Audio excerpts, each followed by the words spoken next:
everybody. Howdy ho. Hello, officially.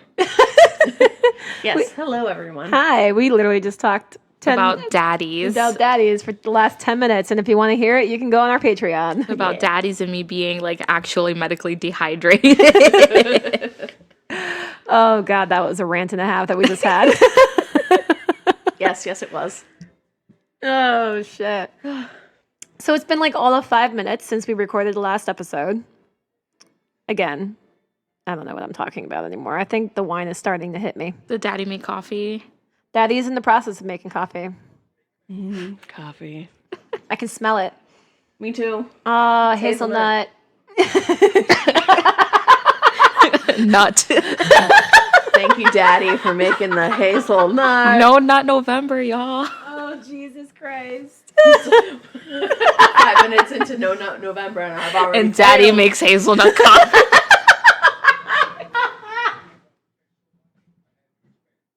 I hate me. What was the meme I saw? It was like, this pleases the nut. The meme I saw that said, my son is taking part in No Nut November, so do not bring the pecan pie to Thanksgiving. And I was just like, oh God. I love the one with the pictures on it. I love the one with the grandma where she's like, please text me back. Did you develop a nut allergy? What do I see you posting about no nuts? I need you to let me know so I can modify my recipe.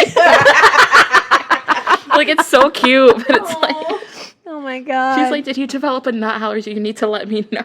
Oh. I love old people. Old people are hilarious. I'm so glad we're posting this in November for No Yeah. Nut November. Which reminds me, my birthday is on Wednesday, even though by the time this airs, my birthday would have passed the 20th? already. The 20th. That's my boyfriend's birthday, too. Is it really? Oh, it's Scorpio season in full effect. Scorpio season is amazing. Meanwhile, You me know what and that means, Stephanie are though? All of us Leos. Scorpios were, like, probably conceived on Valentine's Day. What the fuck is that? This that is pleases the nut. that is the fucking thing of nightmares. It's literally a peanut with, like, teeth. Teeth. A peanut with human teeth. It is the peanut man with human teeth.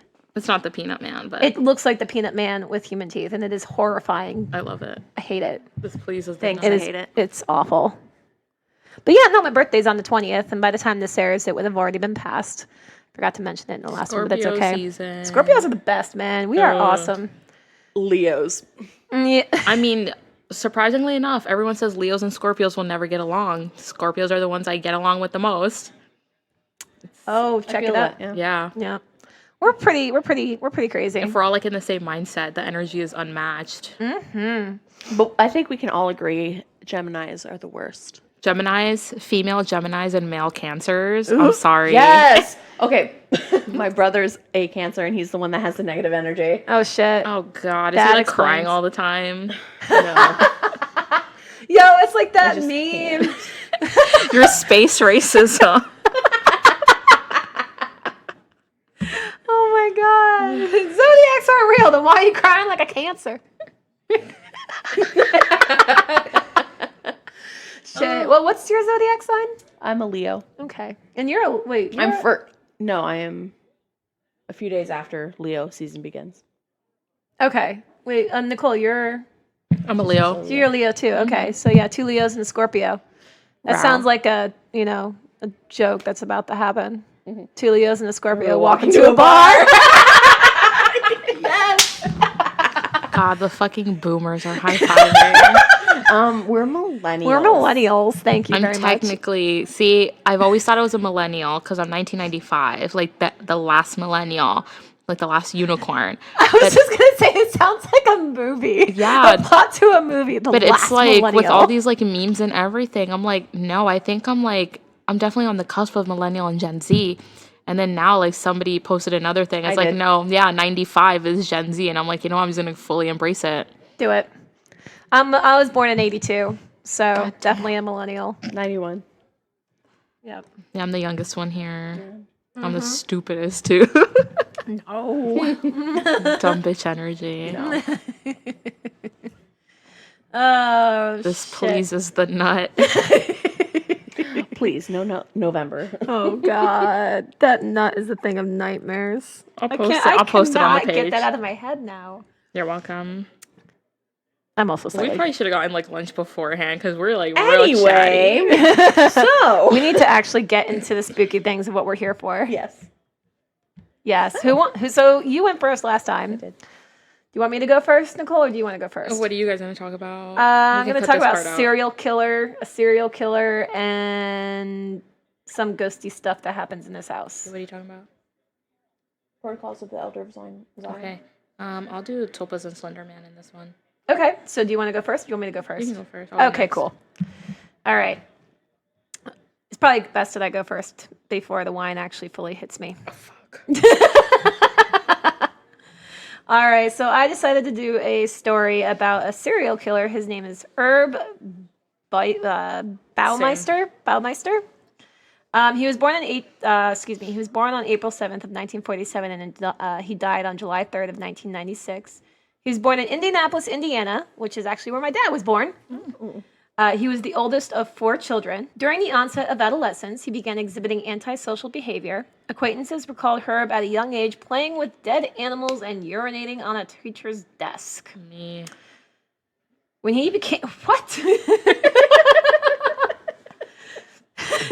God, I No. wish that were me. Jesus Christ.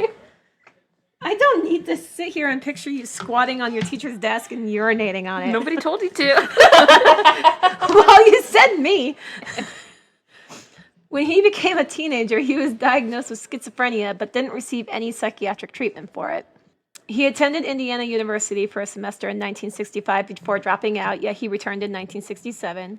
He attended a semester at Butler University in 1972 and drifted through a series of jobs marked by a strong work ethic, but also by increasingly bizarre behavior. He married in November of 1971 to a woman named Juliana Sather and had 3 children. And in the late 1970s, he was committed to a psychiatric hospital by his own father and his wife, saying he was hurting and needed help. Herb also apparently founded 2 successful thrift stores called Save-A-Lot in 1988. So it's like a 2-chain thrift store thing called Save-A-Lot. Oh, Yeah, good for him. But by the early 1990s, investigators with the Marion County Sheriff's Department and the Indianapolis Police Department began investigating the disappearances of gay men of similar age, height, and weight in the Indianapolis area. In 1992, they were contacted by a man named Tony Harris, claiming that a gay bar patron calling himself Brian Smart had killed his friend and had attempted to kill him with a pool hose during an erotic asphyxiation session. Harris eventually saw this man again in August of 1995, following him and noting a license plate number. From this data, police identified Brian Smart as Herb Baumeister. Investigators approached Baumeister, told him he was a suspect in the disappearances, and asked to search his house. Both Herb and his wife, Julie, refused to allow a search of the house. But by June of 1996, however, Julie had become sufficiently frightened by her husband's mood swings and erratic behavior that, after filing for divorce, she consented to a search. The search for the 18-acre estate, Fox Hollow Farm, was conducted while Herb was on vacation, and it turned up the remains of 11 men, 8 of whom were identified. With a warrant out for his arrest, Herb fled to Ontario, where he committed suicide at Pinery Provincial Park on Lake Huron by shooting himself in the head. In his suicide note, he described his failing marriage and business for his reason of killing himself. He did not confess to the murders of the men found in his backyard. Herb would posthumously... how does that sound? After Herb was dead... He was suspected of killing 9 other men, the bodies of whom were found in the rural areas along the corridor of Interstate 70 between Indianapolis and Columbus, Ohio, during the early to mid-1980s, one eyewitness identified. One eyewitness identified Herb as the man seen leaving a bar in 1983 with Michael Riley, who was later found dead. Like other victims, Riley was strangled to death and deposited nude or semi-nude in the river. So, with that little blurb, yes. good old Zach Bagel Bites, well, Zach Bagans. decided to do a investigation Yeah. of Fox Hollow Farm, and that is where Herb lived, where it had an indoor pool, because Herb liked to lure a lot of these men to his house, and they would go swimming, quote unquote, and then, do the erotic fixation with pool hoses, which is fucked up. Yike. Just a little bit of a yike.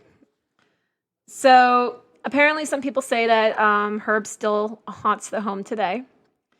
There's a claim that there is a man who wears a red shirt that walks in the woods. People who have seen him can only see the top half of him, and his legs seem to feet away.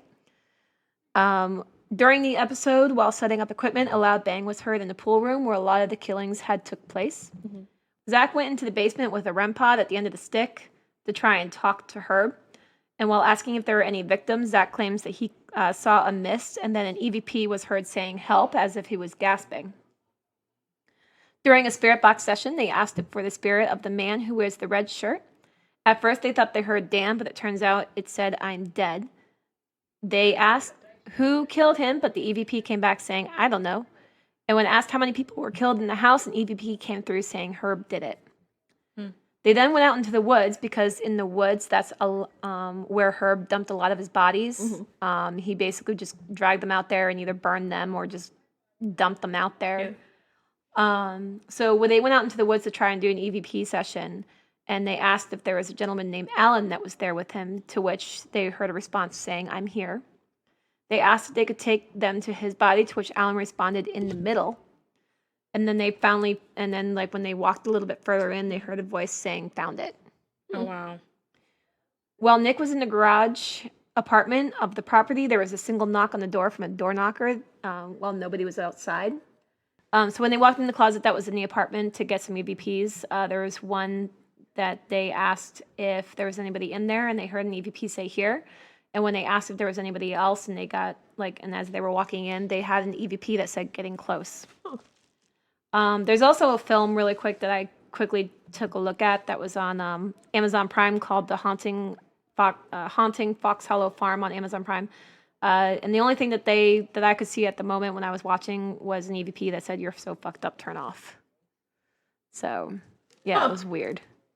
But anyway, that was my little blurb ditty on Herb, which is a little short serial killer thing. So, yay, and that's that. Hey. All right, cool. Who's up? Okay, so today Yes. I'm going to be talking about tulpas. Tulpas? Tulpa. Okay. Tulpa. I may or may not be a little bit buzzed. I may or may not be on a caffeine high. I'm sober. I'm just I manic. may or may not. Wait, no, I can't say what I'm about to say because of things. We'll cut it out. Don't say anything. Legal things. So tell us about the tulpa. Tulpas. Alrighty. In Tibetan Buddhism, a tulpa is a creature that is summoned into certain creation through sheer force of will. So if you think there's a ghost in your closet or boogeyman under your bed, hey, if you keep thinking about it, it's probably going to be real one of these days.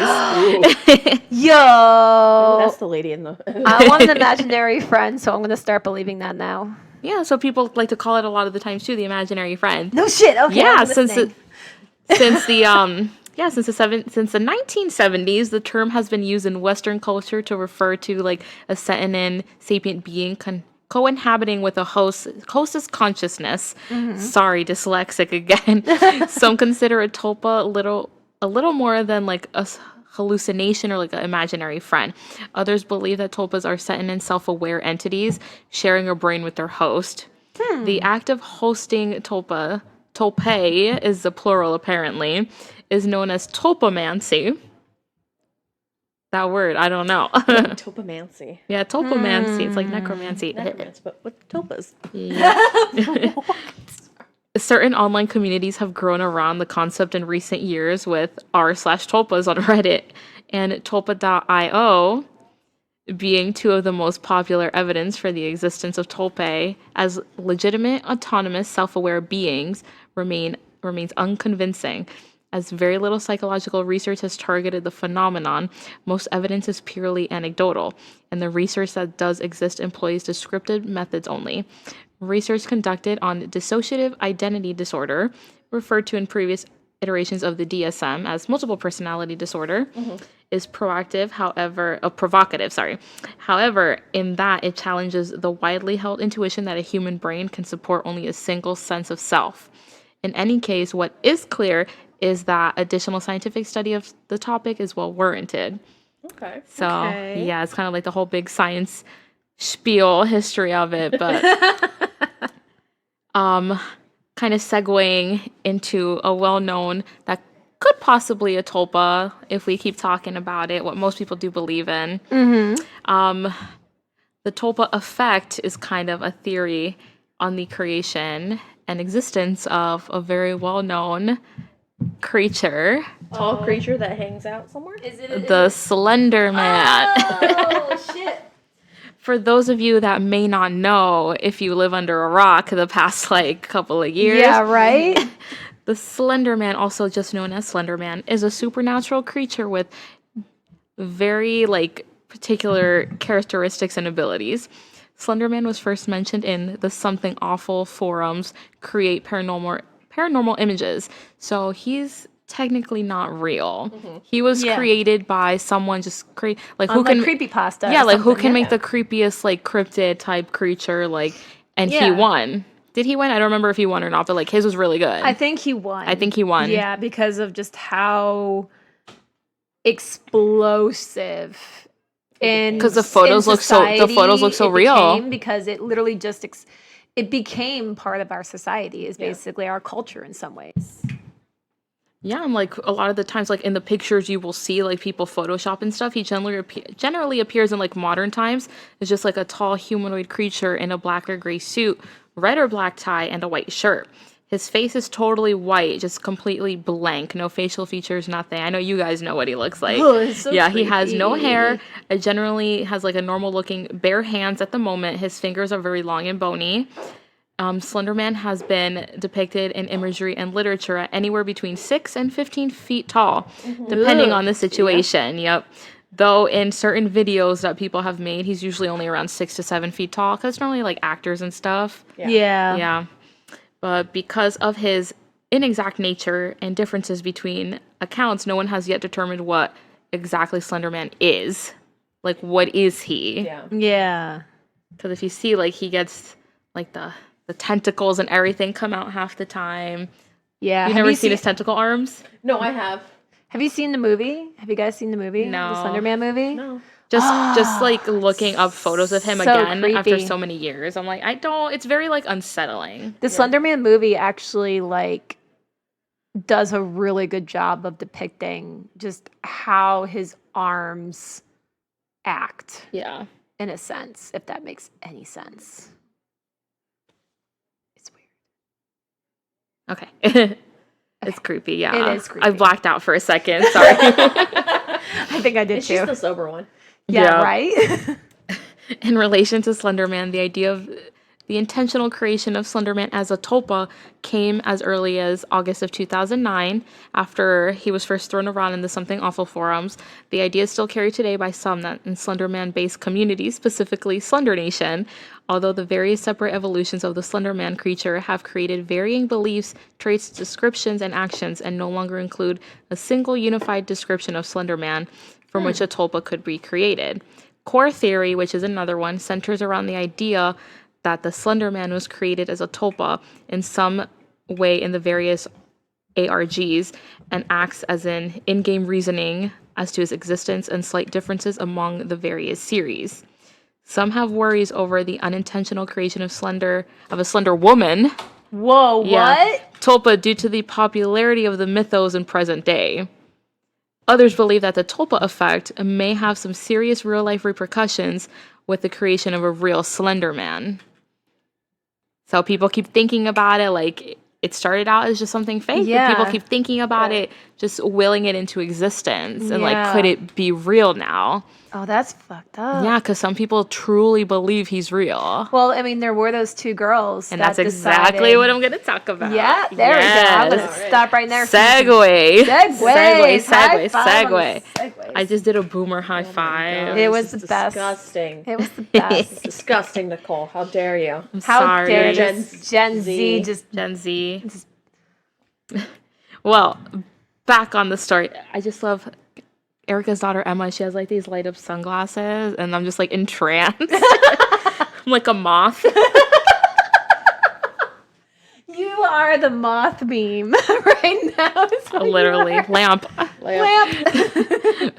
Back to the segue. On May 31st, 2014, in Waukesha, Wisconsin, the two 12-year-old children lured a friend into the woods and stabbed her 19 times Jesus. in an attempt to impress the fictional character Slender Man. Yep. The poor girl, the poor victim, crawled to a road where she was found. I believe it was from a man jogging or riding his I think bicycle. they were riding. I think it was him and some other person riding their bikes. Yeah, and that just found- she managed to crawl out there and they got her. Yeah, and she survived. She survived. The poor girl. That girl is bad fucking ass. Yeah, is what she is. She recovered after 6 days in the hospital. Jesus. Yeah, the perpetrators were found not guilty by mental disease or defect. And by February 2018, they were sentenced to long periods in mental health institutions. Good, because So they need it. I did watch a documentary on them, and like the girls, they just don't think they did anything wrong. Seriously. One of them is a little like remorseful because she kind of like followed the other girl's lead, but the Yeah. other one is just like completely out of the it. mastermind of She's it. completely out of it. Like, Where is that documentary? Is it? I saw it on YouTube. Okay. Yeah, one but in they're Damn. yeah, they put him in like a certain like juvenile detention at first, and Yeah. I think they just got moved into like the mental health facilities, Because especially they the one need girl. But the victim, Peyton Leutner, and the perpetrators Anissa Wire and Morgan Geyser were all 12 years old at the time of the stabbing, and were Jesus. classmates enrolled in the same school. Their principal later said that neither Wire and Geyser had any disciplinary issues, so they were always like under the radar, just like with the weird kids. Pillar of the community. Yep. But they had been at a sleepover the night before the stabbing, and one of them was friends with the victim, very best friends, and then the other one, I think the one that like came up with the idea, she wasn't close friends with her. Well, I think what it. It's in the documentary. I saw it a long time ago. There was some kind of third wheel thing happening Yeah. where one became closer to the other when the other one came in, and yeah. Yeah, and the attackers discovered Slender Man on the Creepypasta wiki because they were like more quiet, weirder kids. So they were just one of the Like girls found us? Slender Man. Yeah, and that was it for her. She just went down that rabbit hole. Jesus. Yeah, and one of the girls, she did say that she did believe Slender Man to be real and had wanted to prove their loyalty to him so they could become his proxies, prove his existence, and prevent him from harming their families. They believed that the only way to do this would be to kill someone, after which they would become servants of the Slender Man and live in his mansion, which they thought was located in Nicollet National Forest. Oh, Jesus. Yep. Oh, my God. So it's just crazy to think, like, one thing comes up as an idea and people just believe in it so much. Yeah. It's like, what if he is real now? Yeah. Because we talk about him, we think about him so much, people truly believe. And then it just. And they yeah. see him, like, what if it's just, like, manifested? Yeah. That's the crazy. Right? That's so creepy. Have you guys ever seen the YouTube series? It's something marbles. I can't remember, but it has to deal with Slender Man. No. Look Okay. it up. No, but yeah, like, can you imagine, too, like, I know with certain cryptids and, like, tulpas, people like, oh, what about Bigfoot? Marble Hornet. Wait, it's Marble Hornets. What the hell? So if you ever get a chance, no, seriously, this is the most fucked up, creepiest thing ever. I swear to God. So I'm not watching it. It is, but it's amazing. But it's about Slender Man. And it is a YouTube channel called Marble Hornets.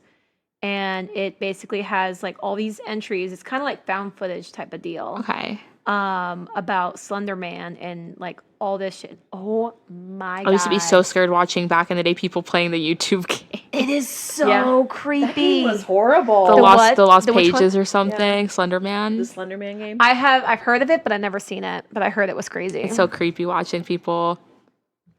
It is. We would play that commissioning. I would never play it. I Really? would watch Dark ass rooms. Oh, and you'd be playing it and be Jesus. like, oh fuck. And you wonder why we get those fucking vibes. I know, right? You know? No, but then back on that, like with the Tulpa, like I know some people are going to be like, so why isn't Bigfoot real? But it's like people want to prove he's wrong. Excuse me, burp. People want to prove he's like not real all the time Yeah. instead of believing he is real. But I'm like, Slender Man, no one has any issue. Just like, yeah, he's real.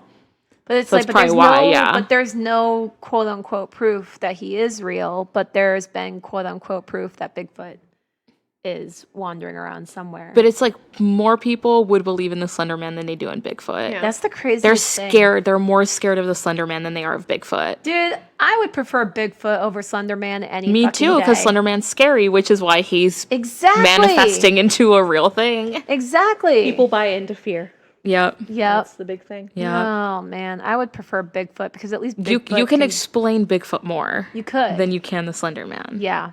Exactly. Oh Jesus.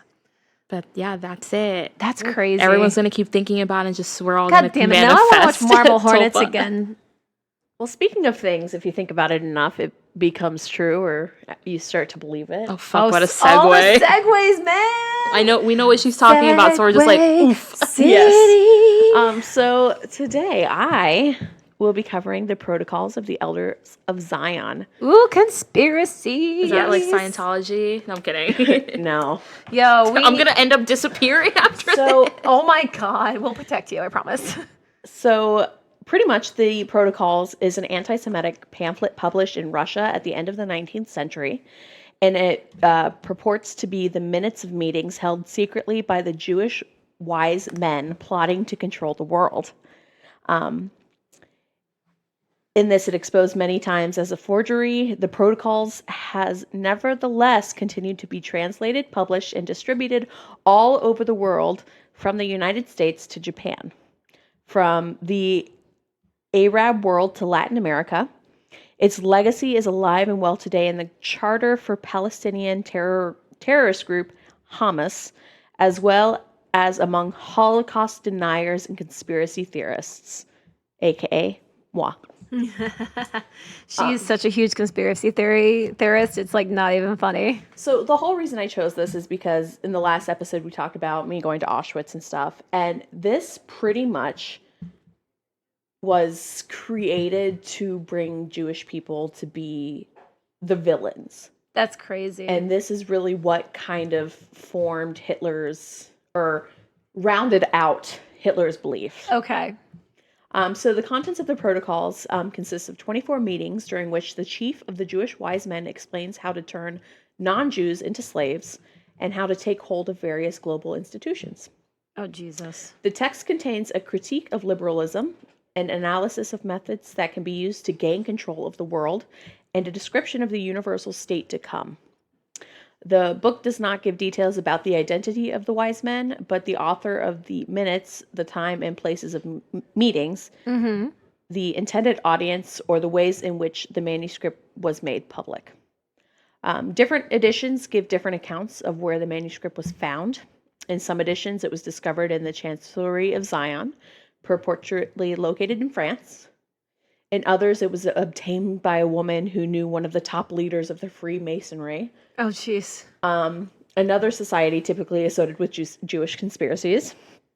And in other editions, the protocols was presented by Zionist leader Theodor Herzl himself at the First Zionist Congress in 1897.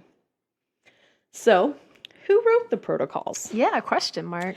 The true origin is less colorful. At the end of the 19th century, a popular unrest was threatening the Czarist regime in Russia.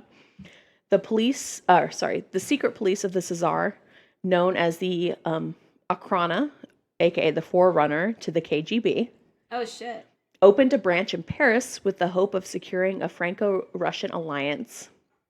And the head of this section, Pierre Ivanovich Rachkovsky, foiled bombing attempts that he had masterminded himself, had personal foes assassinated, and wrote letters denouncing so-called revolutionaries. and publish anonymous pamphlets that he would then use as proof of anti-Czarist activity that needed to be curbed. The protocol gives a taste of his imagination as he was looking for a scapegoat in order to calm down Russian unrest against the Czar in the 1890s. And at that time, the Jews came in handy since anti-Semitism was widespread in Russia. Rakovsky, who was later unmasked as the author of pseudo-revolutionary pamphlets and forced to return to Russia, fabricated the protocols in 1897 or 1898 in Paris. He sent the revealing manuscript to a Russian mystical writer, Sergei Nihilus. Sergei The lights Nihilus. just flicker. Get the salt. I'm drunk. Okay, so he sent the revealing manuscript to a Russian mystical writer, Sergei Nihilus, who translated it from French into Russian and published the text in 1903 as a nationalist review. Oh shit. The editor of the journal, The Flag, was the journal, The Flag, Znamia, which roughly translates to The Flag. Okay. The editor of the journal, Khrushchevsky, a well-known anti-Semitic leader in Russia, was the organizer of the recent pogrom, the government-orchestrated attack on Jews and Jewish property in Kishinev. Like in all subsequent editions of the protocols, there is no mention of the author or origin of the manuscript. It is simply stated that the document was written in France, and the subtitle "Jewish Conspiracy to Control the World" is added on the cover of some editions. Oh Jesus. The Czar and his advisors were impressed by the context of the text, though it was quickly understood to be forgery. However, it did not deter the Orthodox Church and other institutions from distributing it throughout the Russian Empire and beyond. And by 1917, it became a bestseller in Europe and the United States, where it was published by the American car magnate. The American car what? The American car magnate. How do you and spell it? notorious anti-Semite Henry Ford. Oh. Really? Magnate. Magnate. Maybe, yeah, I think so. So it was published by the American car creator, basically, Henry Ford, and he was also a notorious anti-Semite. So this guy Yes. published. He read this manuscript somewhere and then thought, you know what?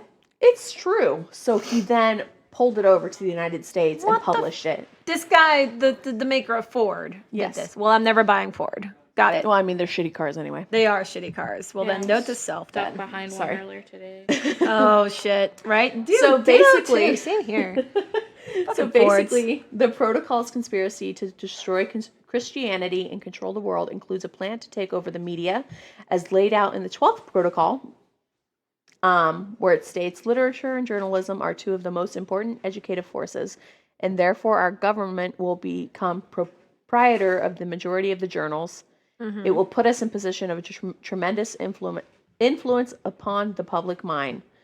And as part of the conspiracy, the Pope and the Church will be annihilated, so that only years divide us from the moment of complete wrecking of that Christian religion, aka Protocol 17.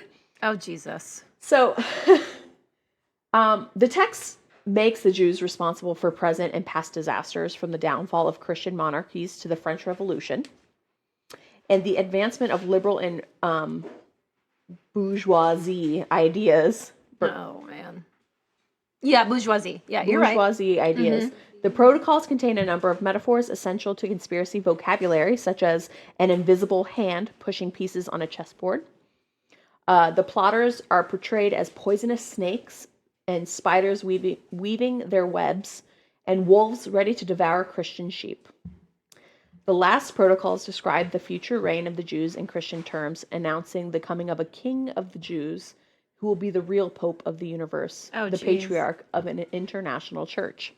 And wait, I'm sorry. So who came up with all of this? So I'm actually getting to that. Okay, so good. it was a Russian who basically claimed or took his idea. He was anti-Semitic and took his idea and basically said, you know what, the Jews are the cause for everything. And this is why. And this is he why. just came But up the with these thing is- cockamamie ideas that this is a thing. The thing I literally is, said he cockamamie. pulled- What the fuck is wrong with She's me? a boomer. Nicole just said I was a boomer. So basically, what happened was he read this and said, you know what? Yes, I'm going to take this and show it to the world. However, it was actually noted that it was satire that was posted in a French newspaper or journal. Okay. But it wasn't about Jews. Oh. It was about something completely different, and he literally just made it form around the Jews. So he took this Jesus. satire and pulled it and created something from it. Oh, Jesus. So basically, in May of 1920, the Times of London wrote favorably about the protocols, judging that they were real because of their prophetic value. Mm-hmm. The real danger did not come from Germany, but from the Jews. And everything that was accomplished against them was justified, necessary, and urgent. A year later, however, the Times withdrew its support for the pamphlet, and the Times correspondent in Constantinople. Yes, How do you not know that Constantinople. word? I can't read things. Constantinople. Oh, Jesus. Constantinople, Philip Graves discovered that the protocols was a fabrication. The reporter revealed that the protocols did not originate from a mysterious Jewish source and included sections plagiarized from a book written in 1864 by a Frenchman, Maurice Joly, attacking Napoleon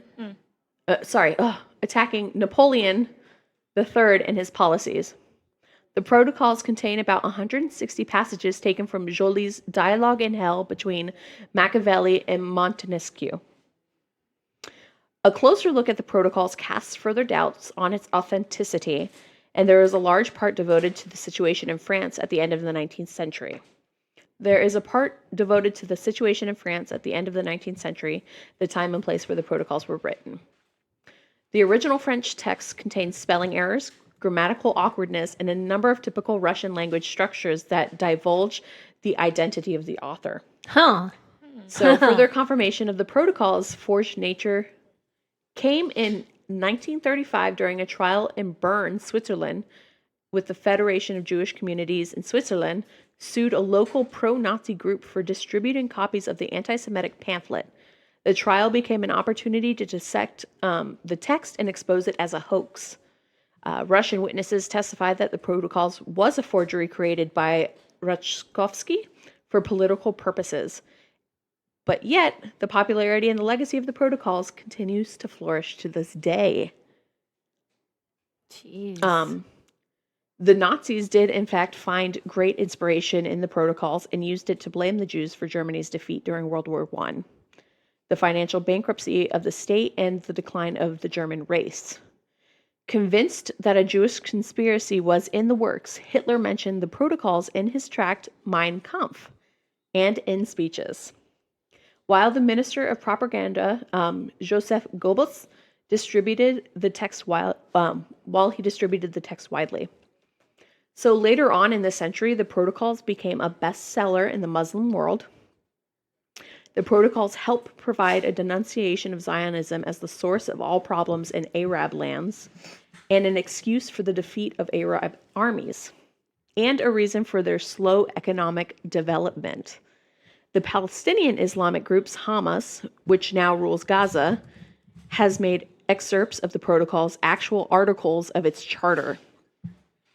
And according to Hamas's political agenda, calling for destruction of Israel is justified as a means of survival necessary before Zionists take over the rest of the world. Oh, Jesus. So from Iraq to Palestinian territories, from Egypt to Iran, and from Turkey to Indonesia, there is not one Muslim country that has not published or distributed the protocols, even in recent years. Oh, man. Another thing is Holocaust deniers have also contributed to the legacy of the protocols. I fucking hate those people. I'm just going to say that right now. Yes. They claim that the Holocaust never happened and that it was a Jewish plot aimed at establishing the state of Israel and receiving financial compensation from Germany. Are you fucking serious? Yes. Excuse... I know.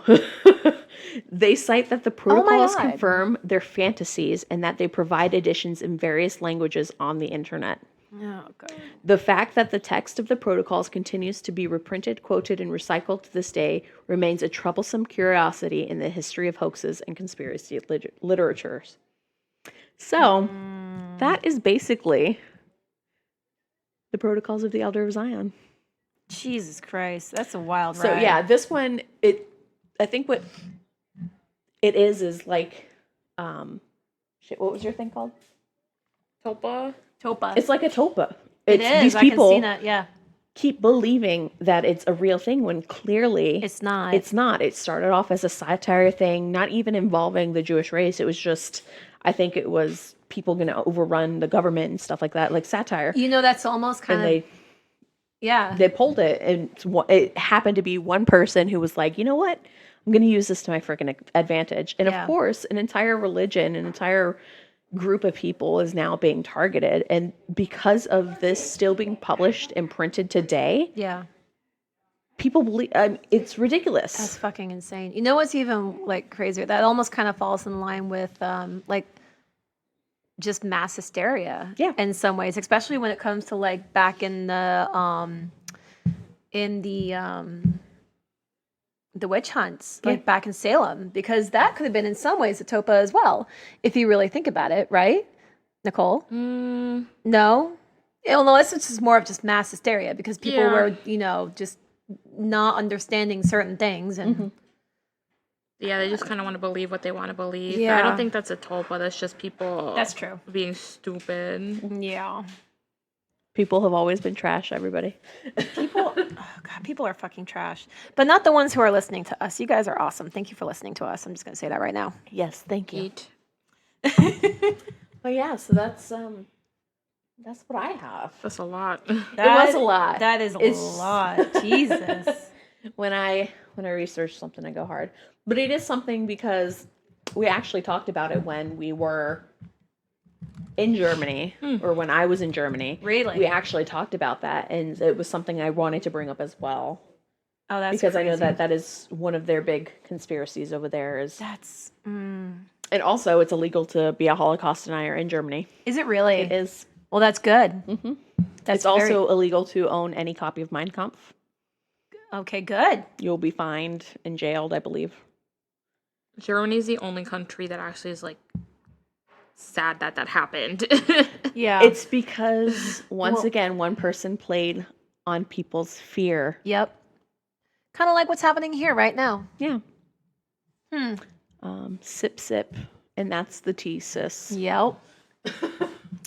And on that note, well, everybody, seriously, thank you again for joining us for yet another episode of Cheers from the Grave. Yes, we appreciate everything that you guys do by listening to us, downloading, and sharing us. Seriously, word of mouth is the only thing that really keeps us alive. Yes. And the fact that you guys are sharing us with your friends and your family and your second cousin once removed and whatever, or like that guy down the street. Yeah. Seriously, like we cannot thank you enough for listening, and especially to those that are around the world, because there are literally people that are like in Australia that are listening to us, and the Philippines, and not North Korea.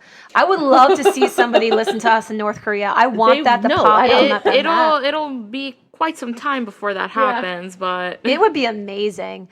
However, but there is a person in South Korea that listened to us, and there's people in Scotland and Ireland and all that stuff, and Spain and Portugal and Colombia, and it's just, it blows my mind that these people are listening to us, and it seriously makes me feel good, and I'm glad that you guys are listening to us, and we cannot thank you enough for being continued listeners. So you guys are awesome. Thank you for listening to our weirdness. Yes, thank you for putting up with us. But no, seriously, we can't thank you guys enough for everything. Yes. So, all right, well, Stephanie, take it away. All right, guys. If you are enjoying us, you can visit us at Twitter at Cheers from the Grave, Instagram at Cheers from the Grave, Facebook at Cheers from the Grave, and also our website, www.cheersfromthegrave.com. Yep, and you can find all of those links in one nice little tidy up website, which is linktree/CFTG, which is linktr.ee/CFTG. I actually literally had to go in, delete the entire account for Linktree, and then redo the entire account because I was dyslexic and was like CTFG. It's like, no, it's CF. She had a me. It's CFTG, and thanks to Kyle for pointing that out. Like literally, Thanks, like Daddy. 2 months later. Thanks, Daddy. Jesus Christ. Also, if you have any listener stories, please send them Yes! our way. Oh my God, we totally forgot to say that in the last episode too. Yes. And I know that we have been getting new people coming in. So if you guys have any cool stories or anything you want to share with us so we can share with others, please, please email us at cheersfromthegrave@gmail.com. We love listener stories so much because I love hearing about other people's experiences. And I know that actually I was talking with Kyle's sister and her boyfriend last night about some of their experiences that they've had recently. And holy shit. Some of the experiences that Tristan, Kyle's Lilu's boyfriend has, holy crap, some of the experiences that he has is insane. And some of the dreams that Lilo has is fucking insane. And I told her that she needs to come on this podcast at some point and like tell us about some of her dreams because holy fuck, I was shook. Like I was legit getting goosebumps, and it's rare that I get goosebumps over things. And holy shit. It's like the scene in Endgame where Cap just has the hammer and you're just like, Yo! Spoiler alert. Well, if you haven't watched it by now. If you haven't watched it by now, then y'all just go the fuck away. So anyway, well, again, thank you guys for listening. And again, if you like what we do, please support us. Yes. Because we cannot do this without you. And there's a lot that goes on behind the scenes when it comes to making a podcast. And when I say there's a lot, there's a lot. Yeah, Erica does a lot. Yeah, like we said before, Erica's a full-timer. Me and Steph are the part-timers.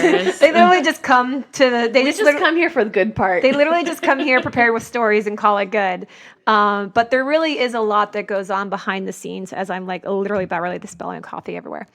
We can't do this without your... I don't want to say your help. Your contribution our... If you guys want to contribute, because we understand in this day and age, it is hard to save money.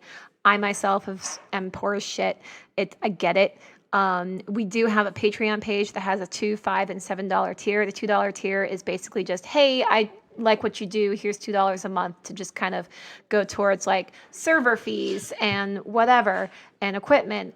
And then there's a $5 tier that gets you access into like bloopers. Basically, it's raw episodes. So what we'll do is once we are done editing, we save the edit. Once we're done recording, we save the recording as just a raw recording. So you literally get everything non-edited. So you get a lot.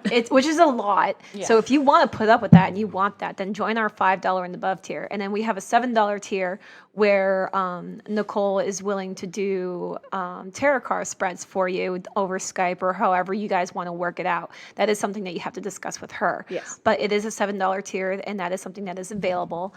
Again, we do have that is available. However, if you don't want that monthly contribution, and you just like, hey, you guys are doing awesome, here's a couple bucks, you can buy us a coffee. It's called Ko-fi, and you can find that link on linktree/CFTG. Again, it's linktr.ee/CFTG. It's buy us a coffee. It's literally like just $3 or whatever. So however much you want to send our way, then just send it our way. We have some pretty cool merchandise. Kina from Historical AF is the person who designs our merchandise, and she's awesome. She does a lot of our graphic designing, so it's fantastic. But anyway, I'm rambling. Yes. Very much, and these guys are like, shut the fuck up, Erica. So anyway, thank you for being awesome. I'm Stephanie. I'm Erica. And I'm Nicole. And we are Cheers from the grave.